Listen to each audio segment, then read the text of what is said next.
www.polemicpeoples.com. I'm your host, Mac, M-A-C-K, because I like it like that. And we are joined by several special guests and some original polemics to my left. Hi. Can you hear me? You can pull it up too, it's cool. I have lost my voice to sickness, but I'm here. It's Alicia. It's good to be back. It's been a while.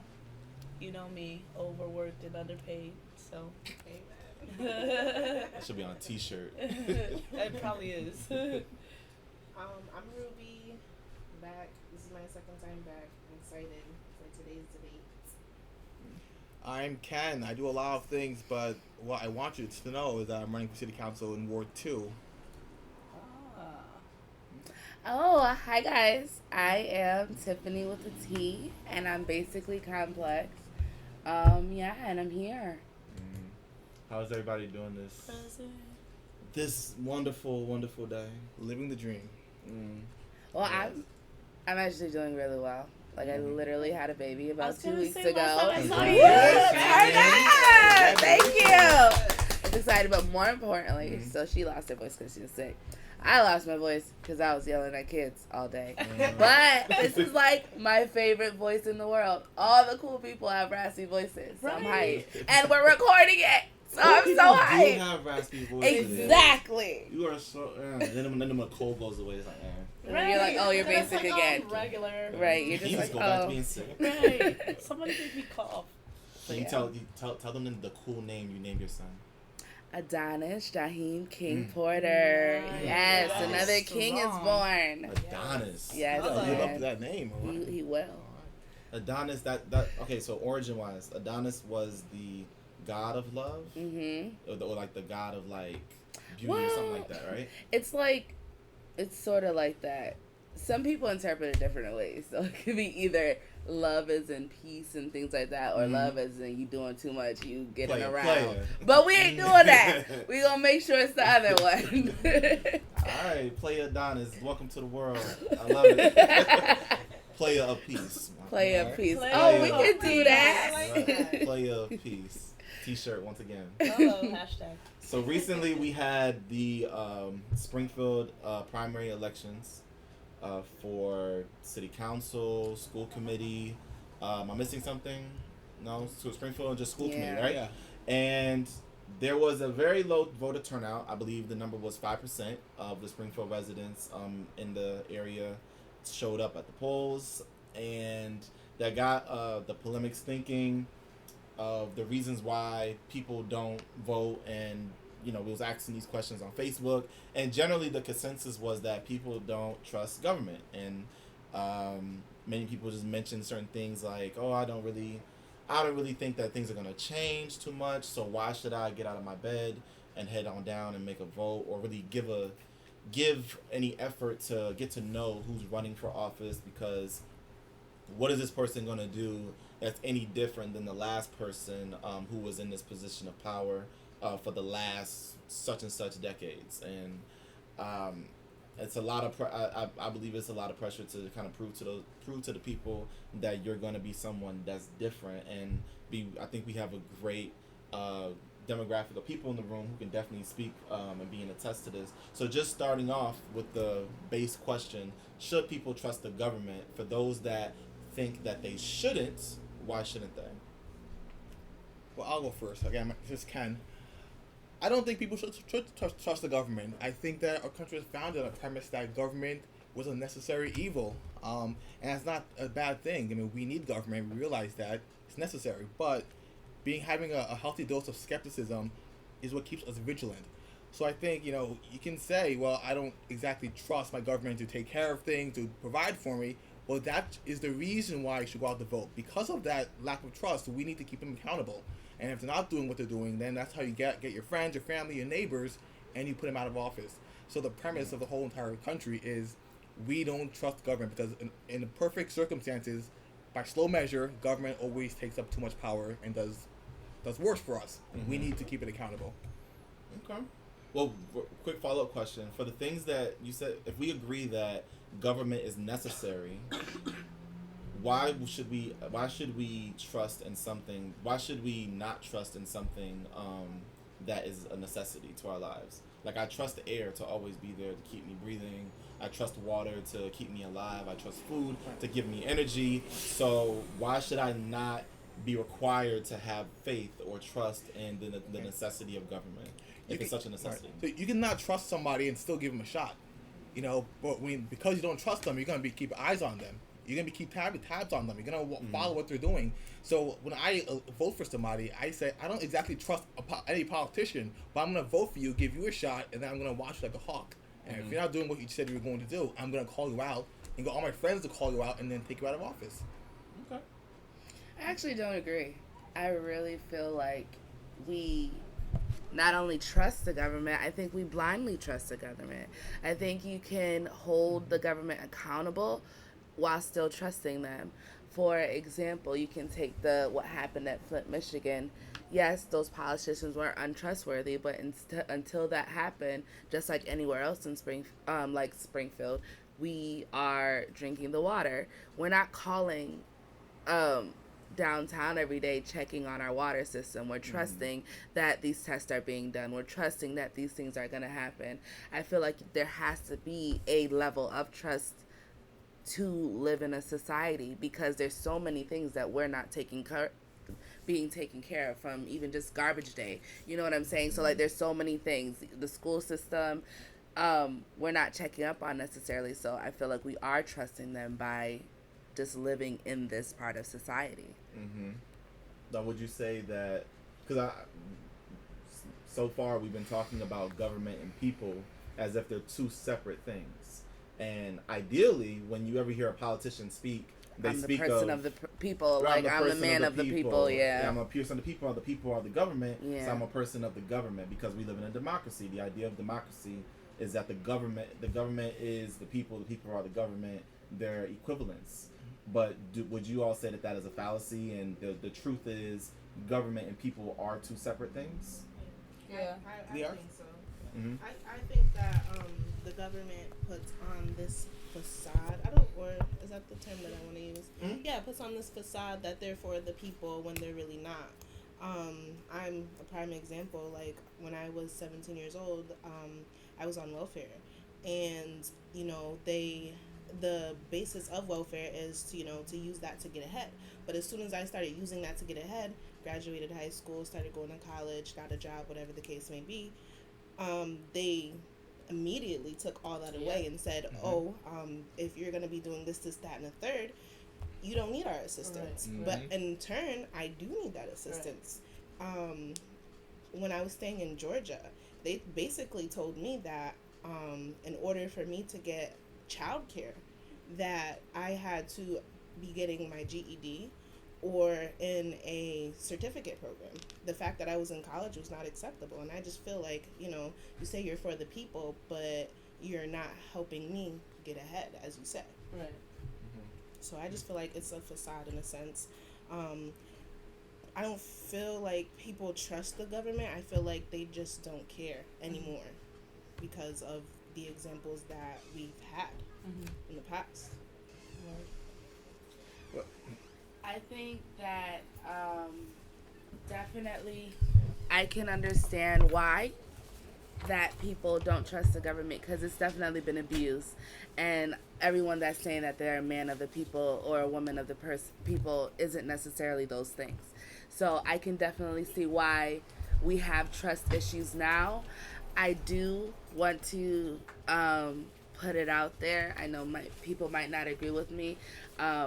I went to Howard and I have an African American Studies degree, and this government was not made for people who look like us. If anyone knows, if anyone can see us, you would know we're all brown people, black and brown people in the room.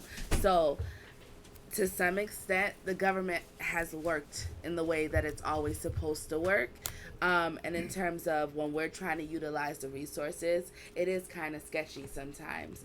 But one of my minors is political science, so actually studying what it was supposed to do and the structure of it, it's amazing. Like, democracy is really awesome the way it's set up. It's just, it wasn't for us. And so, like, we're always caught up in these situations. So, for example, the idea that black women are welfare queens was literally created by the government to put a persona on us, when white women has and always will be, because of the percentage of white women in this country, be the most users of welfare system. But you'll never hear anything about that. So I just want to put that disclaimer of there, that the government wasn't meant to serve us in the beginning, and now as we're transitioning to a more equal society, quote unquote, we're really feeling that burn and finally having the words to speak on it. Well, I think we've progressed and it's gotten worse. From the initial founding of the country, I think, as government expanded, the federal government, we lost our voice. People lose the voice as government expands. And like you said, in the 60s and 70s, when they start offering all these welfare programs that really keep us stuck where we are, and you're a Republican. But like you said, adding that persona, but like I'm agreeing with you though. I'm agreeing with you. When you add that persona trying to label, black community as lazy or welfare queens, things like that, that's more and more government expanding, trying to make us dependent on them.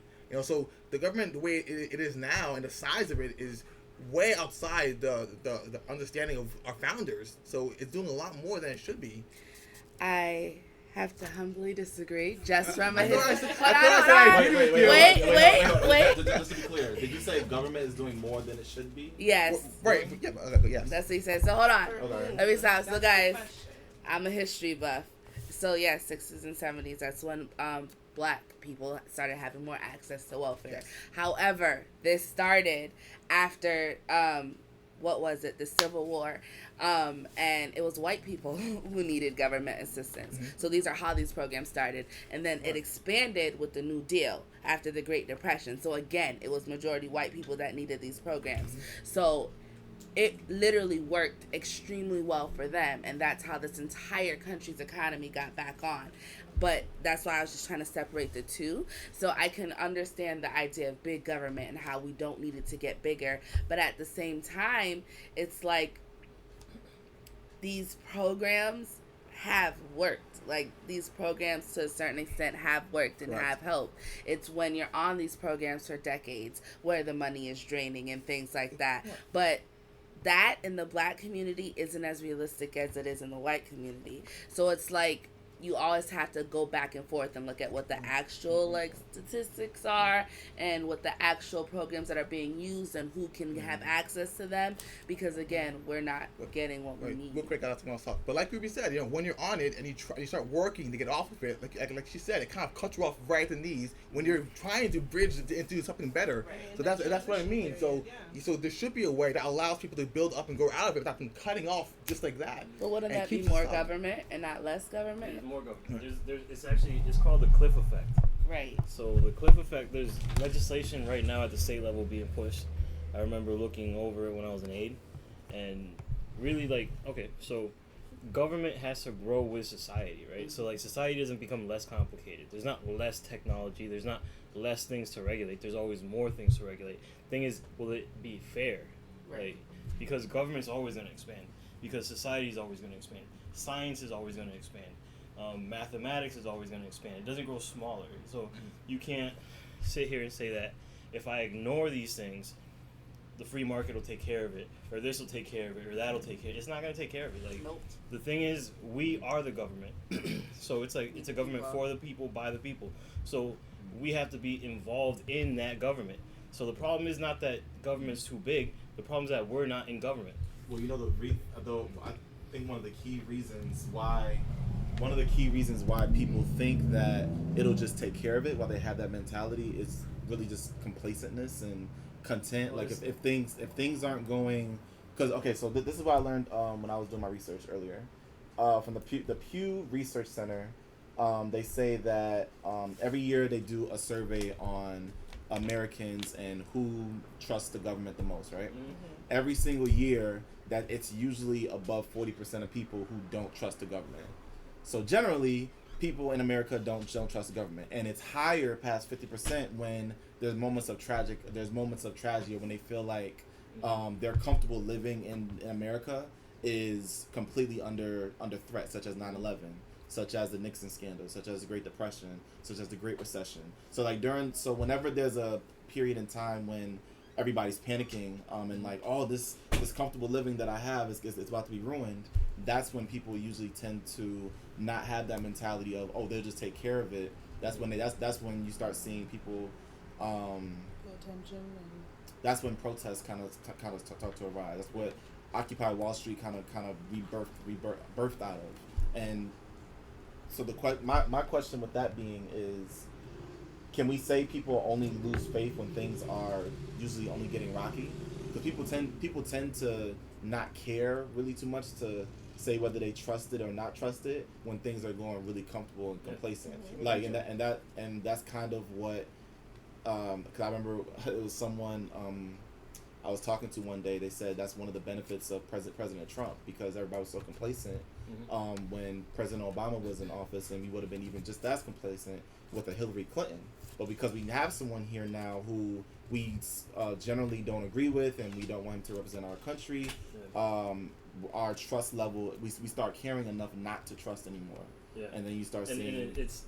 He only got there because we shouldn't have trusted everyone that was there already.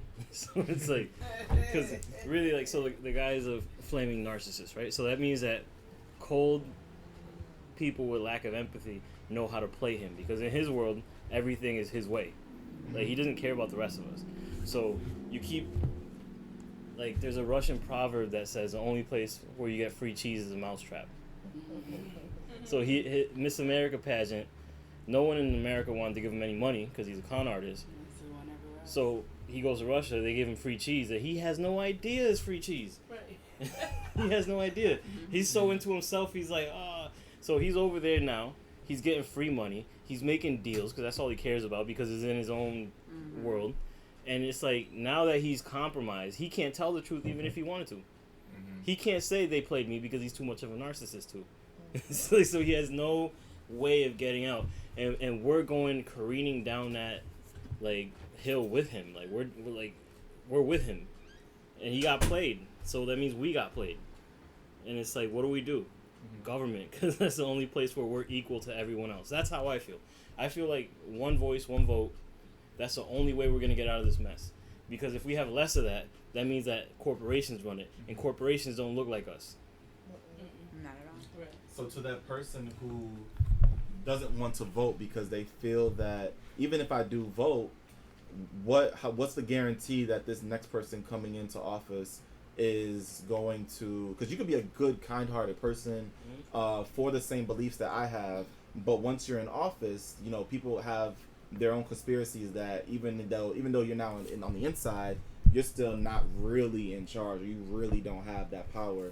Other things kind of control you, such as bureaucracy, capitalism, whatever the case may be. So how do you create a faith within those people so that they know that their vote actually does make a difference, or can make a difference? You're right. You see that all the time, where politicians at the state level or even federal level, they're running and they run on this great message of, for the people. I'm not going to be like everyone else. I'm not going to fall in line. And when they get in, what happens? The leadership says, come on in. If you want to play, if you want to stay in that office, you better play. Or if you're not going to play, we'll make sure you don't win next time. And there's a huge pressure on our politicians, our new ones going in. I'm living that right now. Yeah, it's so hard. How do you properly now. change the system? How do you properly change the system within the system without becoming the system? Bars. I need to say this is mine right here. Yep. All right, so I got offered some fundraisers, and I didn't take them. And things started getting real funny. Like, cause I was. Sorry, can you introduce yourself real quick? I just want to make sure everyone knows. Ernesto Cruz. Oh, yes. I'm running for city council in Springfield, and right now I didn't quit. So, like, to answer your question, how do we give people faith? It's like when we fall or when they start messing with us, we don't quit. We don't quit, because the truth shall set you free, and cockroaches like to spread and disperse when you turn the lights on. Hear me. Cockroaches like to spread when you turn the lights on. So we have to have the courage to not quit when it gets hard. That's really all it is. They want you to be afraid. They want you to go away. They want you to... And really, it's a projection of their own fear. Because what do they fear? Honesty? So why do we have to be afraid of someone that fears honesty? it's like Drake said. More tune for your head top, so watch how you speak on my name. Watch it. So, The second bar. so like what like I can't laugh. It's so sad. like You guys have had so much good laugh, and I can't. it's like if we don't quit, right? So like I don't have to win to change the system. So like last time I ran, police commission, no one was talking about it. So 2013, I started talking about police commission. It happened. Nobody gave me credit for it. But you know what? Before I brought it up, it wasn't a campaign issue. So does my ego need that to be out there? No. I'm just happy it happened. And if that's what we're working for, if we're working for helping other people, like that's what matters. And then what else? The Green Committee was about to get disbanded. Environmental issues. I haven't heard from my dad in 2 days now, 3 days. And I knew global warming was real. So we kept the Green Committee. It wasn't going to happen if I didn't run on it. So we don't have to run to win. It's not about the title. If we keep running looking for the title, we're not going to get nowhere. And that's what everyone is doing. Everyone's running for the title. Even the ones that don't think they're running for the title, they're running for the title. Like, you got to look at to see, like, are you so insecure you need the adoration of your city? Or do you really know what needs to be fixed? If you see what needs to be fixed, it's a sense of duty that keeps you moving. Like, that's how I feel. Like, I wouldn't be putting up with this. Can I swear? Yes, you Yeah. can. I wouldn't be putting up with this bullshit. You said it Right? hard. He's mad. I wouldn't be putting up with this bullshit if it wasn't for the fact that I felt I could fix something. So it's like we all need to be that passionate. Like, if you feel like you could fix something, do it. If you think you could do it anyways, because you're probably wrong. But you know what's going to happen? You're going to learn what's really going on. Because while they're lying to you, you're going to keep stumbling into all their lies, and then you're going to come on the truth because they all lie. I have a question. Yeah, sorry. How does I'm getting all a pissed. regular How does a regular person like myself decipher the difference between a person who's just running for the title and a person who's actually in it for the change in their people? You will see the people who are really for the community in the community. I don't live in Springfield. I live in Amherst. But whenever I'm here, the people who are really for the community, they're going to be at the community events. They're going to be creating community events. They're going to be talking highly of their community. They are going to call out errors. They're going to be for the people. However, we are so used to running for people here in Springfield who do want the title, and you only see them when it's time to run. So how do you know the difference? Because the people who are actually for the community are out there marketing themselves as community members rather than legislation or people who just want the title. I hate to say this, but like Henry Twiggs is the perfect person who you do not see at all unless it's time for you to vote. I didn't even know what he looked like, and he's been the ward person for how long? Who? Henry Twiggs.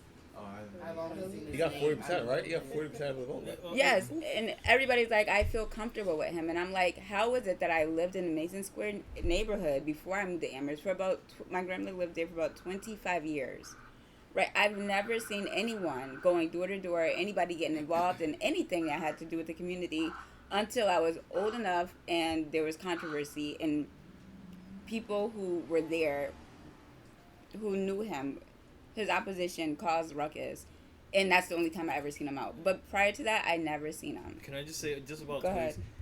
He is the real deal. It's just I think he overstayed his welcome. Like, I think it's not his welcome. Like, times change, so it's up to someone else to grab the title. Right, I So think it it's- is time for him to so- pass the baton. So, but someone has to work hard enough to do it and really know how government works. Because the thing about it, being quite honest, he will son you. Like, he will son you with truth. Like, he has something for that head top too. I never seen him in the community. I'm I sorry. have seen Twiggs son people who don't know what it's really about, and they're also going for the title. So you got a new generation of title wanters going against an old and whether they have good intentions or bad intentions, that's a whole other argument, right? Because some people want the title for a good reason, some people want it for a bad reason. And they don't know that they still haven't figured out how it works. So he'll son you about, like, city council doesn't do that, kid. City council doesn't do this or that. And it's like, if you don't know what those things are, like, you're just pretending. And so far, there's been pretenders running against them. Okay, but I feel like as a city councilman, you should have access to the people, and the people should have access to you. That's So true. if a problem doesn't, like, I don't, like, if I needed something, my grandmother needed something, Yeah. I'm calling on, like, church members to get things done, not my city councilman, and I feel like that's, like, a huge disconnect. Yeah. Does that make sense? It, Like, it does, That makes but sense. I'm just learning how it really works. So I have to, if I'm here and I want to not be that you're talking about, I gotta speak the truth about what's going on. So the truth is, the city councilor can't really do much. Like, they get paid $19,000 a year. It's a part-time job. To live off of that, you need an actual full-time job. right. So most of them are like, if you're chasing them, because democracy is about our involvement, not about them coming to us. So all this town hall meeting bullshit, right? What, we're gonna have town hall meetings so that nobody shows up? Because that's what's happening right now. We need to get people involved. They gotta believe in the system, so they gotta go for it. Like, it's not about the government, it's about us. We gotta look in the mirror. If you believe in yourself, you'll believe in the government. That's Because how you I are feel. the government. That's how I feel. Like, Ultimately, you're it supposed to wasn't be until I the believed in government. myself that I saw changes happening in this city. It wasn't until I believed in myself and put my name on the ballot in 2013 and said, you know what? Even though they're gonna come at my head top, like, I'm gonna talk about the police commission, and things got spooky, right? Things got funny. It wasn't until I did that and found it within myself to have the courage to do it that things started to change. So it's like, I challenge anyone listening to this podcast, people in this room, believe in yourself and, like, go fail on purpose. Hello. Go fail on purpose. Stop. So, for me, I think going back to the two questions that was posed just really quickly, I know we keep using they and their. I don't want this to sound like a conspiracy show. It's not they and their, as in we don't know who they are. There's a bunch of really big funders in any county, in any part of this country, in terms of they always pay for this Democratic candidate or this Republican candidate, and there's super PACs and all these kind of things on a more local level that politicians have to go against you. So that's who the they and the there are. When someone invites you, hey, I want to host a fundraiser for you, that isn't for free. They're getting all their friends to back you because there was promises made in the back corner. So that's what we're referring to when they are there. But then going to your question, kind of as a citizen, how do you step back and decide who to trust and things like that? Not only just physically seeing the people in the community, but you also have to know the issues. And you have to know the issues deep in the sense of, like, what is actually on policy in our law systems and what are they putting on the table. So what are the legislators they're trying to do? Because when you do go, they are going to send you. They're like, you don't even know what we do here. You're going to feel invalidated, and that's going to push you even further away. So the best example I can give is a couple of years, well, it's more than a couple years now, the school committee decided that the school district was going to have this 80-20 rule. And so it was 80% of your grades was going to be assessments and 20% was going to be classwork and homework. So if the teacher only gave you 2 assessments or marking period and you failed one, you automatically failed that whole marking period. Basically, people went crazy and like, what is this? How are we doing this? And they go to the principals and yelling at them, and they're telling them that it's a district policy. So they go yell at the superintendent, but the superintendent didn't have the power to even change it because it was decided by the school committee, which the mayor is the chair of. So unless you have these specific understandings of the structure of our government system, it's going to be hard to just jump in. Talking to someone at a community meeting isn't going to tell you anything. They're just going to smile in your face. You know what I mean? You might know that the environment is a problem, but if you don't know which company in Springfield deals with our water, then where are you going to state that issue? So you're really having to be that knowledgeable person, and I know it's extra work, but that's how you kind of get involved in a relevant way. So it's not just voting day, it's not just knowing who your people are, but knowing what policies literally govern your life. See, it's things like that make. See, that's it's so much. It's things like that make me Oh, question God. if realistically government and people are separate. Then why is it necessary to even trust government, and why not just educate ourselves, start our own businesses, etc., without even worrying about what's happening on Capitol Hill? because they still have a line of power if you're living within their district. So you can start your own business, but if there's a policy on the docket that says a business that makes this much a year now has to pay this much in taxes, that's still going to affect your business. So that's why you always have to be checked in, because you're going to get that letter that says insurance has gone up this much. You're going to get that letter that says because it's this square foot of business, you need to pay this now. Right. But it's too late once you get that letter. You have to be involved in the entire process before that. And being involved means you, your family, your counterparts, things like that, because they still will always have a measure of power, because that's the contract we have as citizens. But if it's like you said earlier, this system wasn't designed for us, right? For us, as far as Black and brown communities. So if it wasn't designed for us Black and brown communities, then is there even a point in trying? Because they're always going to have their rules, they're always going to have their structure and their way of doing things that don't, like, right now we're in a Black-owned business. If they turn this entire block, like, get rid of Wong Walk, call it Wu-Tang or something like that. Get rid of this gas station, make sure it's Black-owned. Get rid of that jewelry store, it's Black-owned. Like, this whole block turns into Black Wall Street in the making. And they try to shut us down, and we go down to town hall meetings, and we try to petition this and there, and this and that, third. Is there even a point in trying? Because they already have, reinforcements or alternatives to counter that already. So is there a point in trying?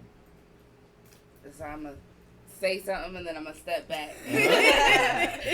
So, to a certain extent, what I just said was very true.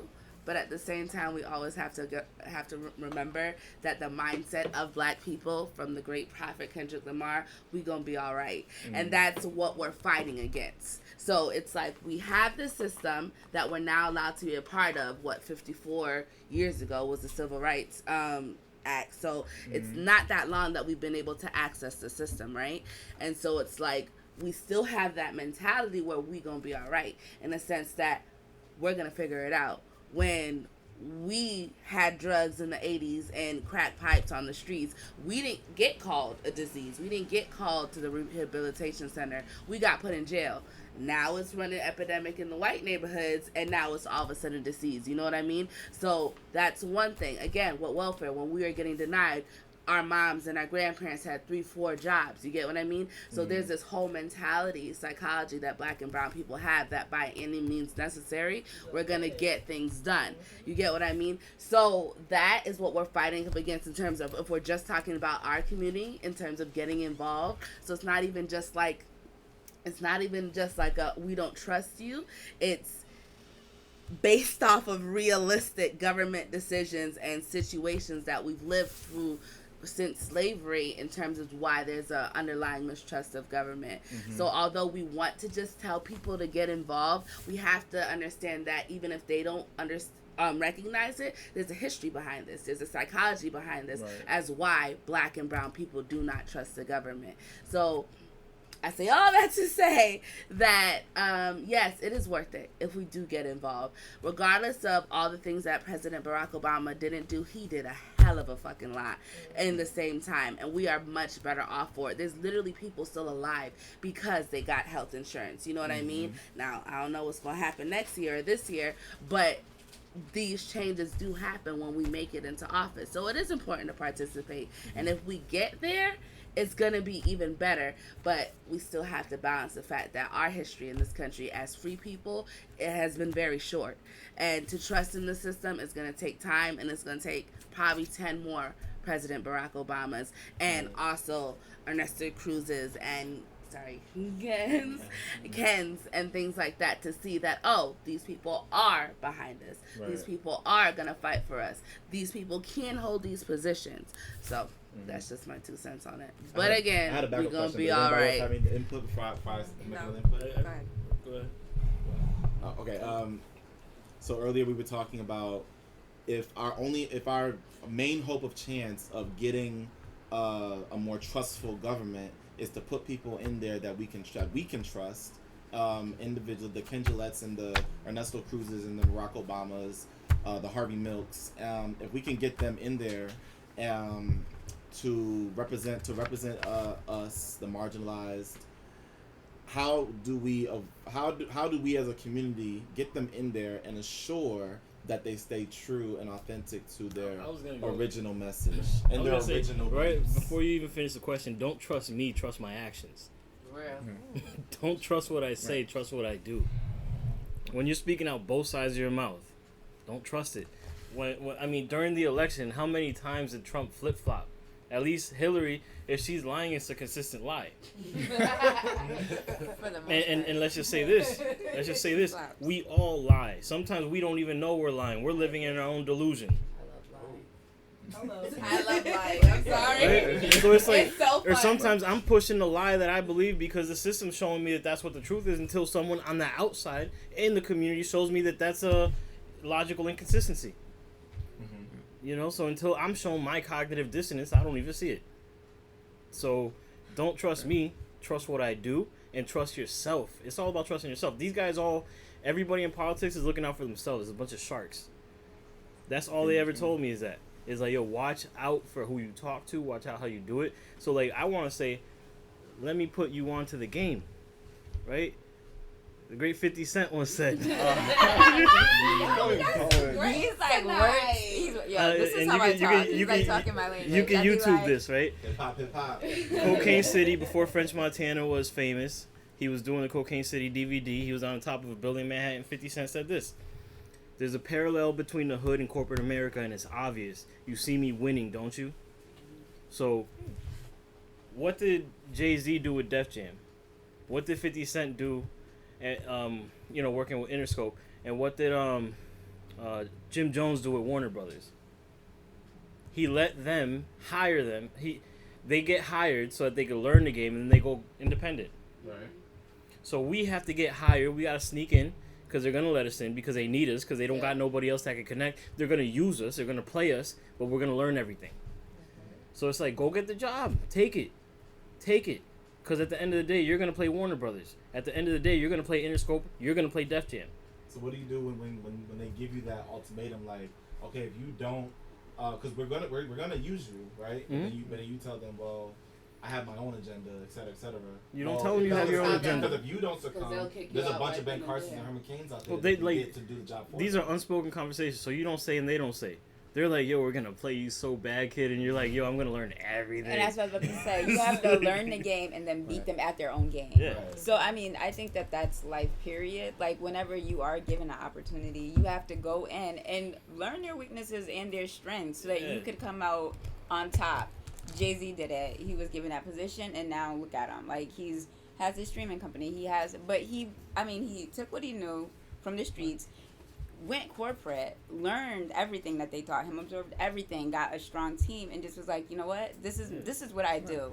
I'm going to beat you at your like, own let's game, not be and I hope naive. you Like, they're enjoy. gonna play us. Right. They're But gonna you play us. try. And what you're saying, you see it play out every day. I mean, when you go for a job, you don't say, I'm only going to be here for a couple years and I'm going to a better job. You don't say that. You go in there, you act like you want to flip burgers for the rest of your life, but you go there, you learn, and you go somewhere else. You know, I You lied go to there, you family learn it, Dollar and you last start year. your-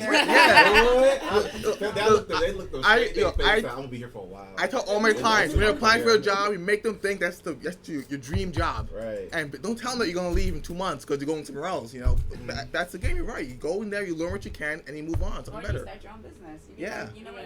You do what They're McDonald's. sharks. They're does, all and I lying. like So this like, place. let's just stop pretending. Let's stop pretending they're not lying to us. Like, let's just stop Right. pretending.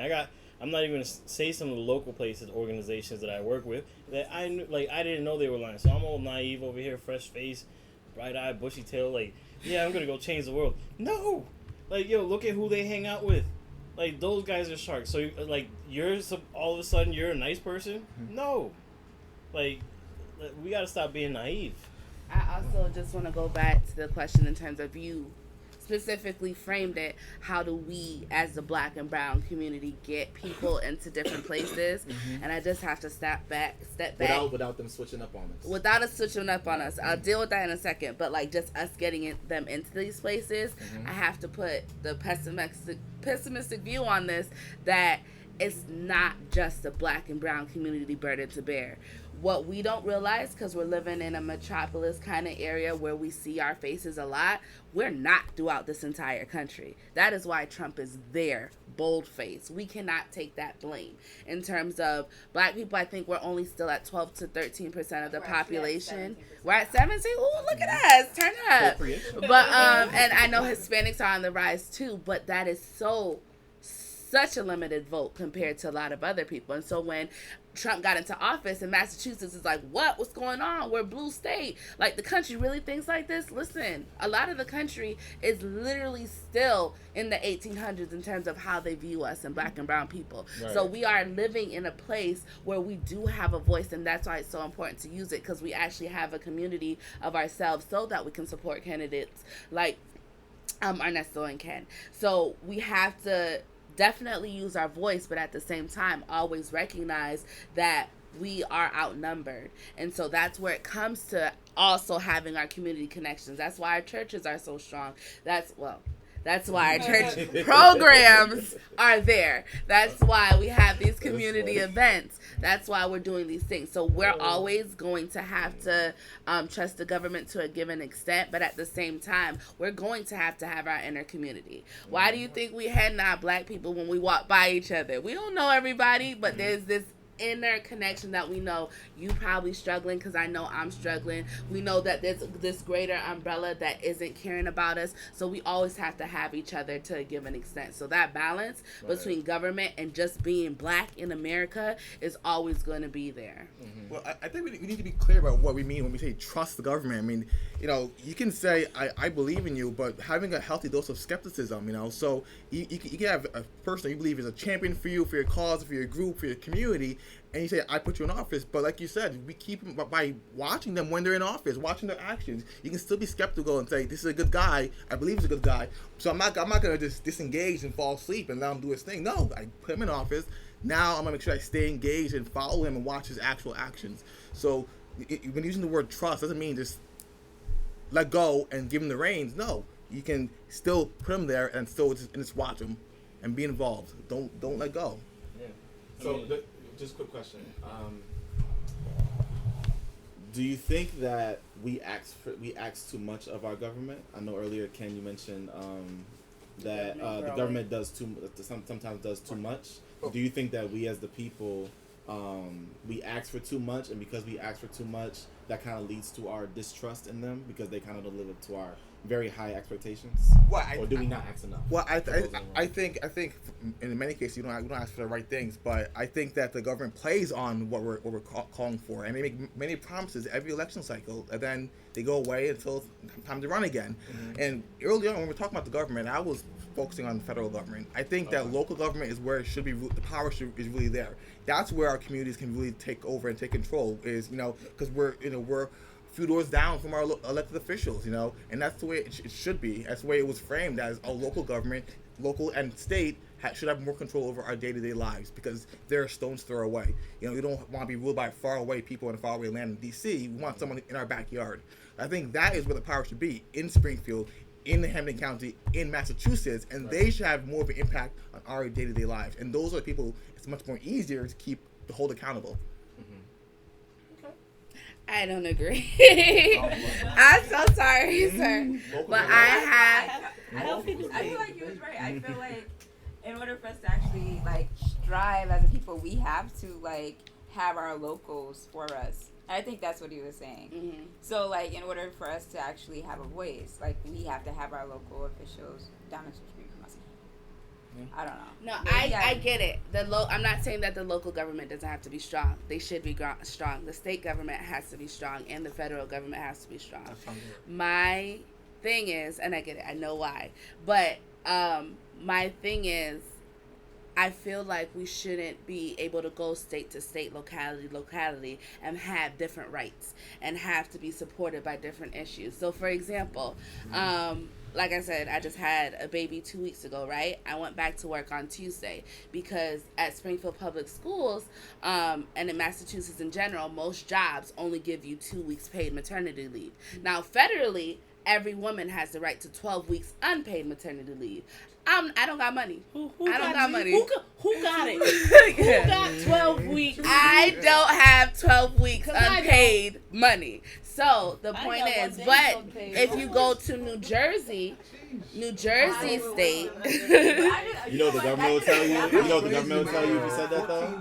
Family right? friendly. That's not Exactly. family Exactly. So friendly. hold on, wait. So, but if you go to New Jersey, they have much better laws, and they have a whole disability system for maternity, where it's up to 12-week paid, I believe. Fact check me, but it's But the point is, I shouldn't have to choose. I can't live in Massachusetts because I can't afford to have kids. I have to move. You get what I mean? So to a certain extent, yes, local, you have great power. You have great things to change. But there should be things across the board. And I know you're going to throw up in your mouth right now. But it's the same thing that we're going on about with healthcare, because we're so busy talking about the market and capitalism, all these things, where we're literally putting a price on lives. But instead of having federal people say, hey, guys, everyone deserves to live. It shouldn't matter how much money in their bank account. Let's have universal health care like every other civilized Western country in Europe and everywhere else. But we're too busy thinking about local and state rights and saying, oh, it's a matter of them making the changes. And literally people are dying in the interim. So to give an extent, I agree. The state should have some jurisdiction. Locally should have jurisdiction. But as an American, I should be able to go state to state and still have certain rights that are going to be the same, like my health, like having a child, things like that. So I think there's going to be a balance in everything. So I agree with you. Federal government is there to maintain the basic human rights that we have across the states. That's the limited purpose of the government. Keep us safe, make sure our rights are protected no matter where we go. So I agree with you. Mm-hmm. But when you're talking about certain states where like maternity leave, wild differences, because if it's a state level law, we can change it because we're not too far away. It's a lot harder to change some federal law because people playing politics in D.C. But if my state legislator is playing games, we can get him out. We can force his hand. We can hold him accountable.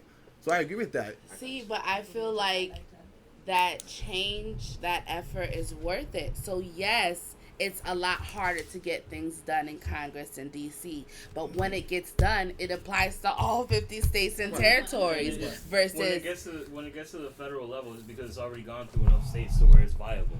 right. So I mean, that's just the ebb and flow of society. That's not necessarily true, because mass health is really the reason why Obamacare even exists. It was Massachusetts and Romney that literally put mass health in terms of making sure that Well, I get it. I know it was one of the only things that Romney did well. So mass, No.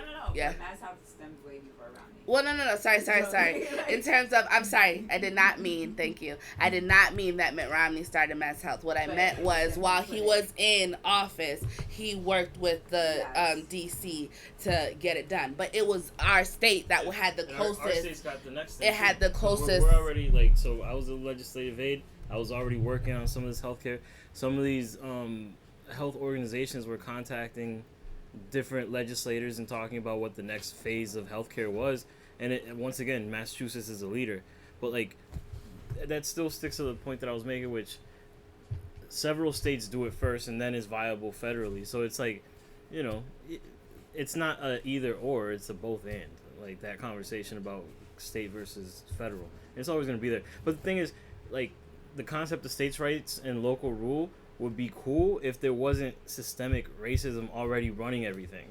So it's no matter what we do, it's gonna get bastardized. So every single time, the concept is right, but then systemic racism bastardizes it. Yeah. So it's we don't have no power. So every time that we want to give power to a locality, that locality has financial power, institutional power against us. Yeah. So it's look at Springfield.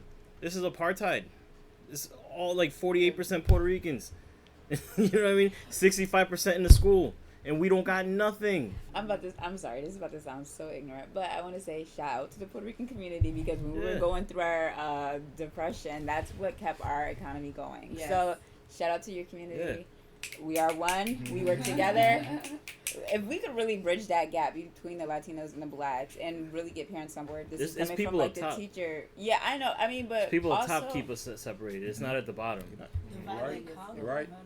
Yeah, I mean, yeah, it is divide and conquer, and this is just like coming from like working in Springfield Public Schools. If we could at home like recognize that we are more similar than different, we can move mountains in this community. And I do know that like power from the top is always going to be the powers that be, and they are going to do what they can to keep us divided. But if we can really like bridge the gap, we could really like Springfield, we could get it to thrive. I feel like personally. Overnight almost. I mean, if we were united, you're right. Overnight? Almost over. No, You said overnight? Yeah, but I'm saying, but it'll be quick. No, but like you said, 40%, Latinos. This is dangerous talk. I know, but I should leave the room right now. I'm running for office right now, and like I'm a viable candidate. Like I should just walk the other way. Wait, this is real talk right now. Like, this is the geez, bunker. this is dangerous.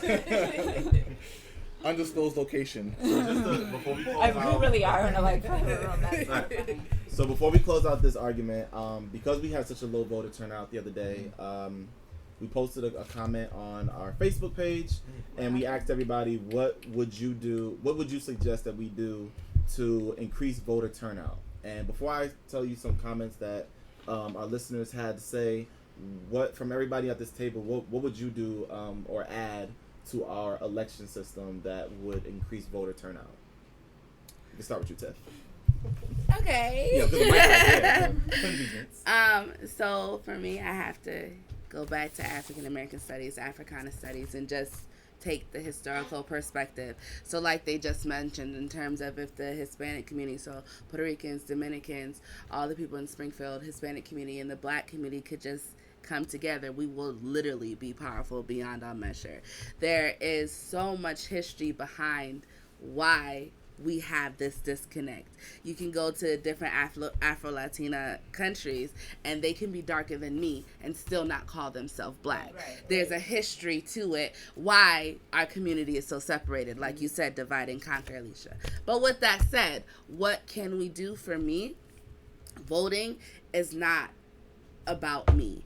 Voting has a very ancestral, deep meaning to me because I know the history of what happened to our people, that the reason why we can have these today. If we really knew what happened during slavery, if we really knew what happened in the slave Atlantic trade, if we really knew who we were before we even got there in Africa and the different parts of the native and indigenous worlds, there'll be such a fire and a passion in every one of us to live out our ancestors' dreams and goals. Even if they didn't know what their dreams and goals was. The fact that they survived enough so there's a bloodline for us to be here, there's no reason for us not to vote.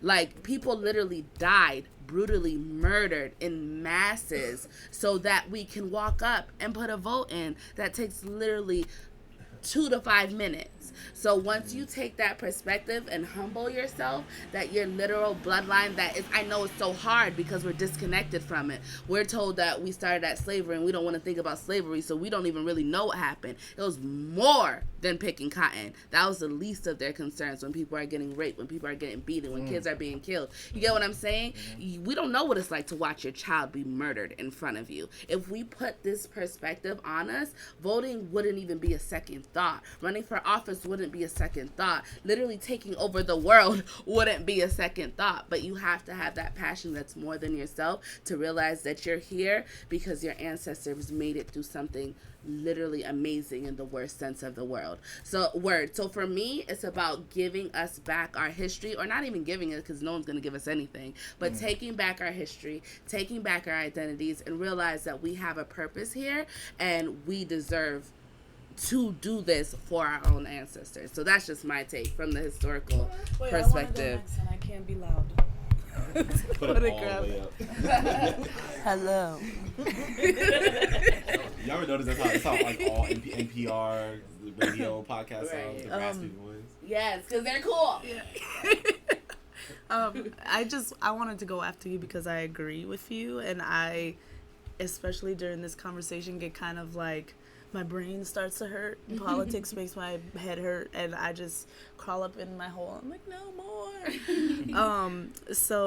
But much like you said, I feel like the part that I try to be active in is telling or sharing with people where, certain things started, because I think that, and then much like Ernesto said, if you know like yourself, or you trust yourself, or you know where you came from, or there's lots of things that we don't know. And then also to your question, like what makes people want to come out, right, is like when you get fired up about something. Like you don't ever want to do anything that you're not fired up. You don't want to wash the dishes if you're not looking to make a meal. Like I know the dishes gonna stay there until I want to make some cake.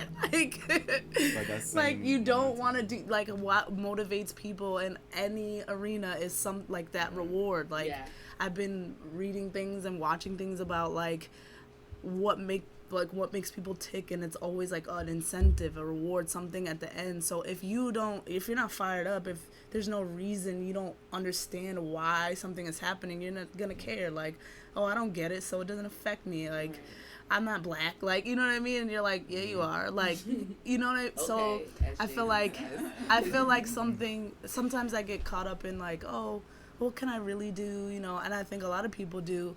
But if you just do that one thing, like I work with a whole bunch of guys that could probably make a huge difference, right, in this community, because that's where they're from, and they don't even know it because they don't have any idea. And I show them this one thing, I'll sneak it in there, and they're like, what? Oh my God. And they're like talking about it, and they never heard about it.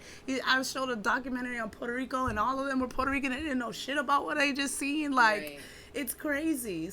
So I wanted to go after you and just insert my 2 cents, because I do, like, when it comes to like the politics, I be like, yeah, okay, I mean, you let me know how that goes. That's not my arena. So, but I do, like, I don't want to be sleep either. Like, I don't want to just be like, okay, pass it by. Like, I want to be a part of something. Right. So I want to know, like, what can I do? And I feel like that's something that you can do, and I want people to know that you can do something. Like you have a part in it, if it's not being, running for office or something like that. Like, don't get discouraged. I feel like people get discouraged that way too. Like, oh, what can I do to learn all of politics in 5 minutes? Like, no, like you can do something. Progress is a process. Right, you can do something that's probably really small, like making food, or just doing some comedy, right? Like walking down the street and smiling at the next person, like something that's not as big as running for office. So you could read everybody's campaign literature and go out and vote every time. I mean, it's that simple. I mean, it's not complicated. It's that simple. Like because you'll start to pay attention, and then if everyone does it at the same time, everyone starts to have conversations about it, and then you start to see who's real and who's not. Like, it's so easy to know who's full of shit, like when everybody's paying attention, and that's really what it is. I mean, okay, politics attracts sociopaths. I agree. Right? So people who will smile in your face, but they got like hard eye contact. Hard eye contact. Drinking black coffee with no sugar. Right? So what else? Lack of affect, right? So it's like you say something shocking and they don't smile, they don't cry, they don't nothing. Like flat affect. Everybody should read up on sociopathy. It's like, and then start paying it, then start paying attention to who's running for office. Like, they always say the right thing. They have no problem saying hi to everyone. I'm an introvert. I don't like saying hi. Like right now I'm hyped because things are going down. I like, all right, R.I.P. Jafet Robles right now. Right. Right. So like I just left that, and cried for the first time since it happened because his mom told me that he always used to hold me accountable and ask me if I was selling out. So like, just, are you selling out? Yeah, you're not selling out. Are you selling out? Are you not? So it's like that affected me, right? And then she told me today that he was happy I got like away from the state house job because now I'm gonna be who I was destined to be. And it's like that just, I feel like that set me free. It's like I feel like if he could die for it, what do I gotta be afraid of? Like, let's go speak truth. Like, let's go turn on the light. Like, the roach politicians will disappear if you turn the lights on.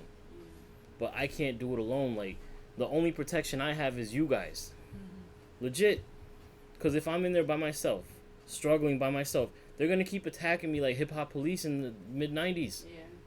Like, they're going to keep coming after me, and I'm going to end up in a bad situation. The ones who went after Tupac, those hip hop police. Yeah. The ones who didn't play. Tupac's still alive. So, like, Shut up. with the Occupy movement, things started getting real funny with the Occupy leaders, right? Yep. So let's just say things are starting to get real funny. Right? So let's not let that happen. I need all of you. And it's not me. It's you need all of you. Like, it's not about any single one of us. Like, there's no ego. Like, any politician that says I'm your answer on some Trump shit, Turn around. it's a problem. Walk away. It's a problem. I don't care if I win or lose. I'm not in this to win. I'm in this to make change. Like, if you're not in it to make change, then go walk the other way. Because you're about to be exposed because it's 2017. People got nothing to lose. Yeah. We got nothing. What are you going to take from me? I don't have shit. Like, are you hearing me? It's like, I don't have shit. So keep trying. Like, we got young people. We got a whole slew of people that as soon as they wake up, this is going to change. You can't stop the future from happening. It's gonna happen. Right? It's like, if everybody starts realizing the future's going to happen, and we're a part of that future, like, yo, they already lost it before it started. It's the hands of time. It's the sands of time. Like, every once in a while, you just flip that shit. Literally. We flip it. It's gonna happen. So work with us. Work with the youth. Like, because you're gonna have to, and you're not gonna like it later if you don't do it the right way. Work with us. It is what it is. Like, yo, how afraid are you gonna be? Like, all right. Any politician that doesn't own their own masters, like Jay-Z said, right? He owns his own masters. I own my own database. If you don't own your own database, they're not for the community. They're being used. They're puppets. Ask them. Ask every single one of your candidates, do you own your own masters? And when they say what, who has your database? Who's helping you? Who's helping you? Let me show you the blueprint. Who's helping you? Who's helping you? What are they telling you? Do you own your own masters? When they did your mailer, where did they take you to? Did they take you there personally? Did you meet the person? Did you meet Bob? Because if you're real, you know who Bob is. If they didn't bring you to Bob, you're bullshitting. Let's just put it that way. So, like, let's expose everyone. Like, let's put it out there. The only way we're going to change it is if we expose it. So I'm tired of being silent. All right, we got to bury Brother Jafet. You know what? He held me accountable. He told me, like, yo, keep your head up and go. Like, speak the truth. And I'm going to speak the truth now. Like, it's a new day. Like, it's a new day. If you don't know Bob, you don't know what you're talking about. If you don't own your own masters, you don't know what you're talking about. Straight up. Like, let's stop it. Let's stop pretending. So when's voting day, guys? We definitely need to increase the voter turnout. November 7th, I right? feel like when the truth is spoken, then that would drive people out. However, when it comes to politicians, we don't hear the truth at all. No one wants to be real. Nobody wants to get dirty. Nobody wants to forfeit their jobs and their positions. So, like, what it takes to get people out is to really, I mean, and all it takes is a couple people. Like, when you start spitting the truth to a few folks, that spreads like wildfire. So, like, if you really want that position, although it may seem like you're going at it alone, if you keep on doing what you're doing, people are going to come out in numbers because they do want the truth and they do want change. So, shout out to you and on your journey. But, yeah, voting is very important. Make sure you do it. Thank you. So I want to say you guys are exactly right, all of you guys. I also want to say that a lot of whenever we try and target to increase voter turnout, we kind of are late to the game. You know, I think we start as soon as they're of age. And it goes to what you're saying about increasing their education and knowing their history. So when they turn 18, they already know. It's not even a question of what. Fine, I'm 18, I get to go and register to vote. You know, and the fact that we're cutting out, the real history out of our high school curriculum, we're teaching a test. We're cutting out civics courses, so they don't even know how a bill becomes a law. They don't even know the process to register to vote or how to vote. I mean, talk right. So to talk about, like, literally hindering our own growth in our own country, really, because they're cutting civics courses all around. So, we got to start before it starts, before they're 18, and start young. Because if we're playing catch up when the people are 30, 40, 50, it's going to be really hard to turn their minds around. It's going to be really difficult. We got to start early. And also we need to host mock elections in school from a young age. I remember From those. kindergarten, I remember you can, those. like every election day, we need to say, hey, these are your candidates. These are your spills. This is how you read a candidate. This is how you trust the candidate. And they should be voting every single election day because we're always in school. We're literally always in school. And class so elections, right? class elections. Every elections. school doesn't even have a election board anymore. So we need to host these elections in school. So like you said, it's just gonna be muscle memory by the time they get out of school at 18. It's like, oh, it's voting day. I'm going to go vote. Except I'm doing the real thing this time. You get what I mean? So. Now, see, I'm someone who, and you can call this a conspiracy theory if you want, but I'm definitely someone who believes that that's not by accident. The fact that we don't have civics courses, because I'm just saying the people, you know, the majority will be like, you know, you can't prove that, whatever.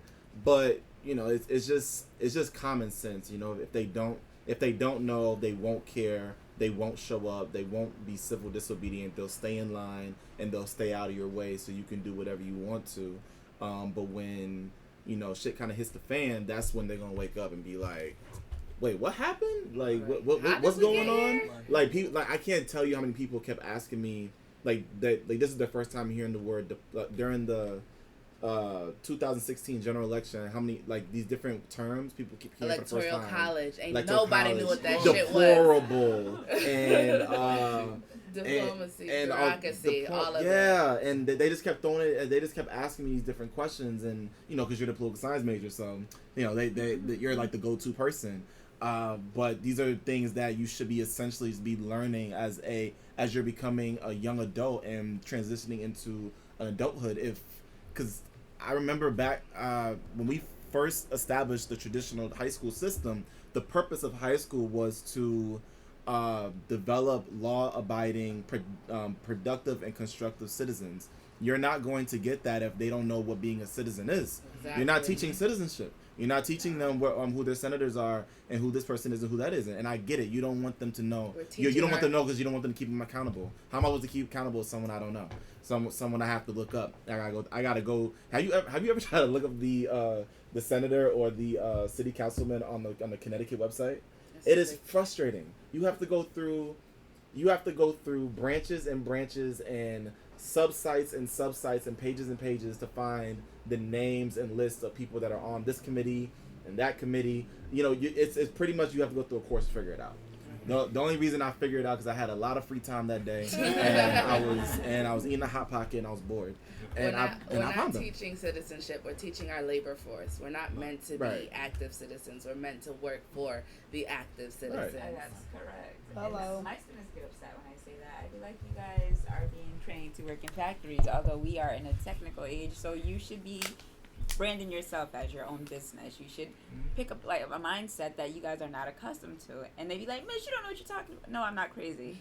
Like, the world is bigger than just you or this that they want you guys to exist in. It's just weird. And by the way, when we're saying they, I don't want to speak for everybody, but when I'm talking about they, I'm talking about those in power. I'm talking about those who have been in power for a very long time in this capitalistic society, who don't want things to change. They already have it in their mind that those in public school, I'd rather they grow up to be our factory workers and our labor force, and those who are the entrepreneurs that bring innovation to society, those are going to be the ones from the private schools, and those are going to be the ones from the charter schools. That's why I'm going to invest my money and my time more so into making sure those schools have the resources possible so those kids can become the best they can be, so that our future generation keeps advancing in technology and education and politics, etc.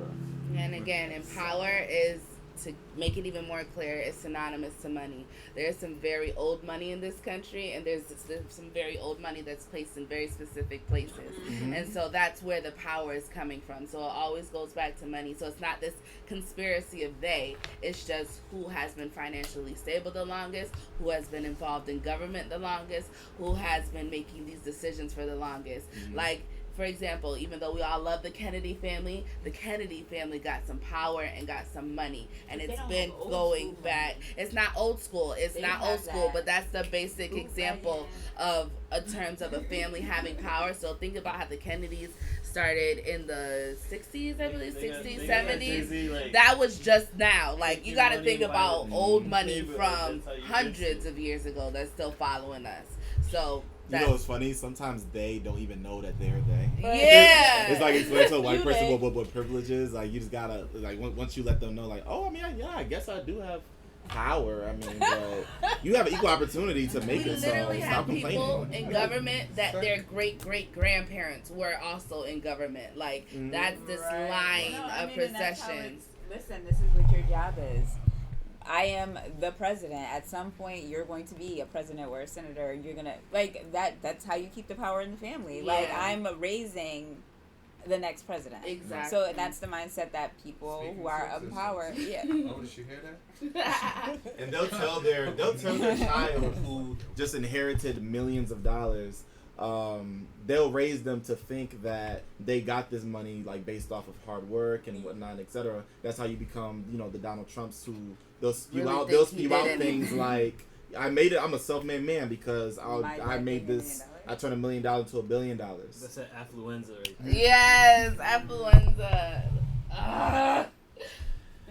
Okay, That's all I I got know. one last question before we close out. On our comments, someone mentioned that voter turnout would increase extremely if we had online voting rather Hell than no. just Not physical until we, voting. Hell not until no. we fix that shit with Russia. Yeah. Straight I up. think online voting is some perfect fantasy that is like unattainable at this point that we are in can get technology. why? So I don't think we are capable of doing it because right now we can't even control Facebook and Twitter. Like on the news right now, when you go home, you'll see Mark Zuckerberg talking to Facebook. If y'all missed the live stream today, he just announced that he has already given thousands of emails to Bob Mueller, which is a special prosecutor for the Russian investigation on the federal level. So, and he was like really harsh about it. He didn't want to do it at first because there's this whole freedom of speech thing. Everyone should be able to post online.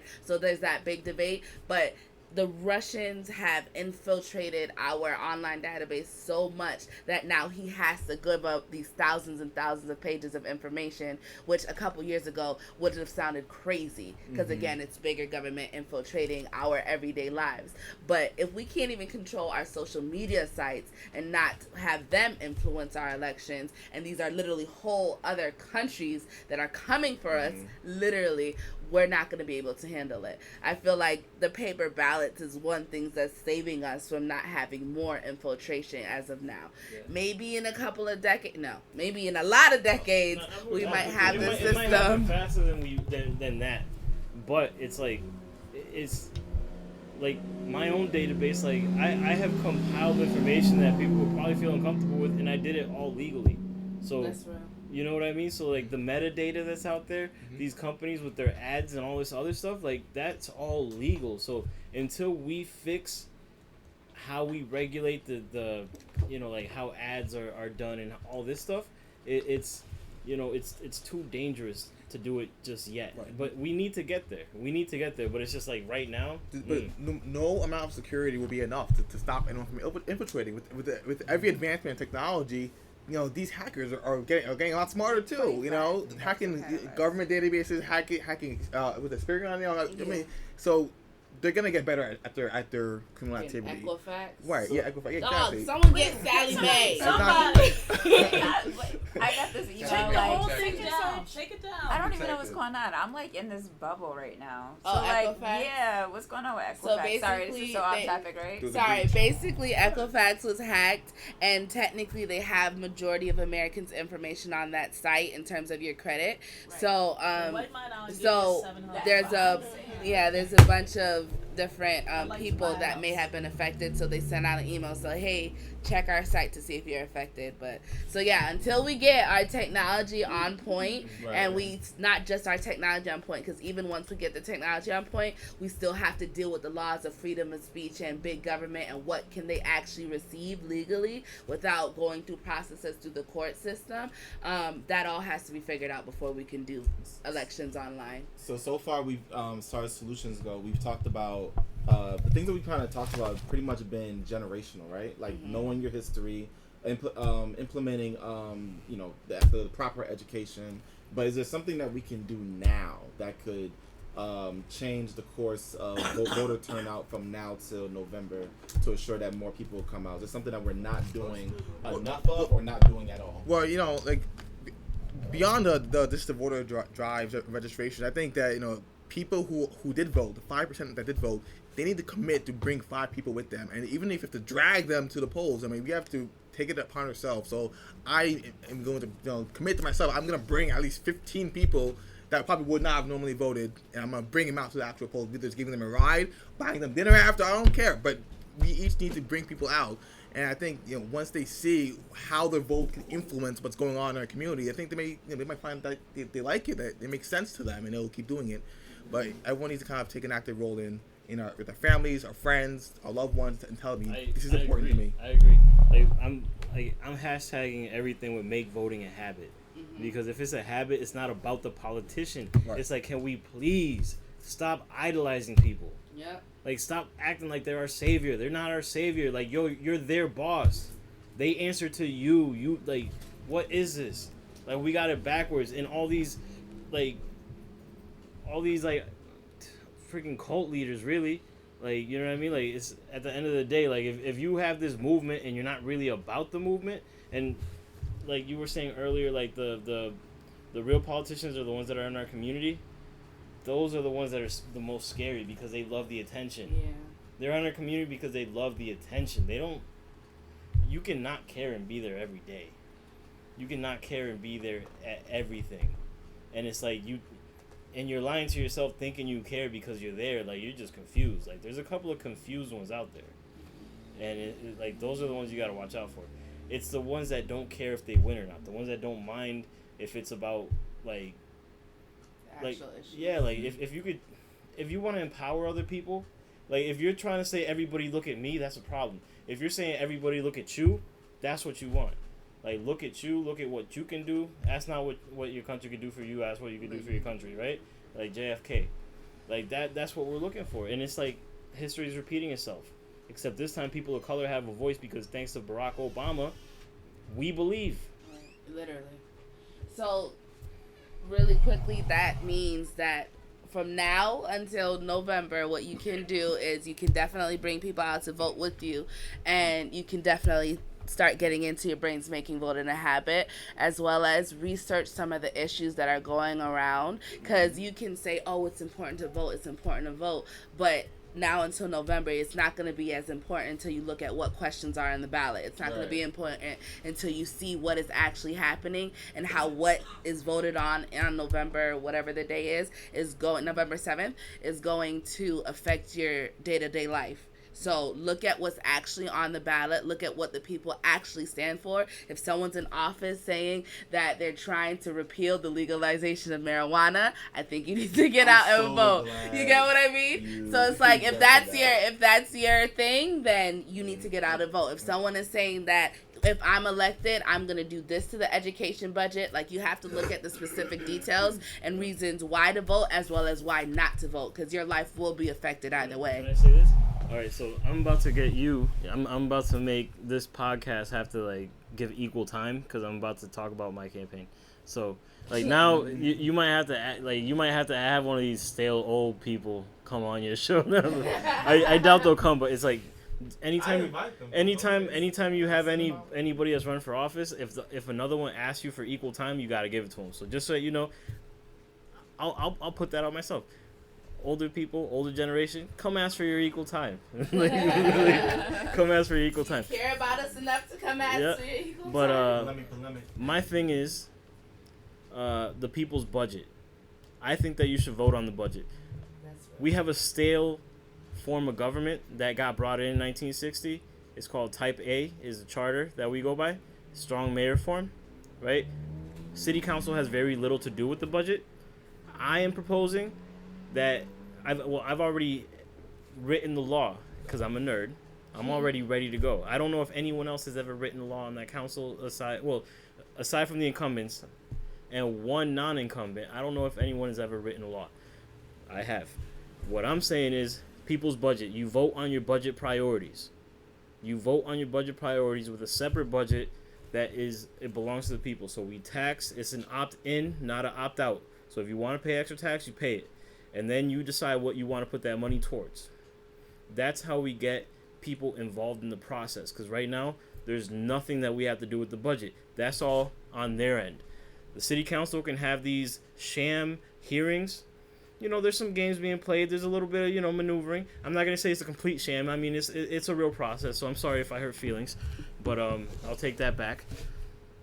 But it's not real. It's not like, like the government at the federal level. You got the president presents his budget. The House does their budget. The Senate does their budget. They give that to the president. They throw it back, and you know what I mean? Like, they work it out. Same thing with the state level.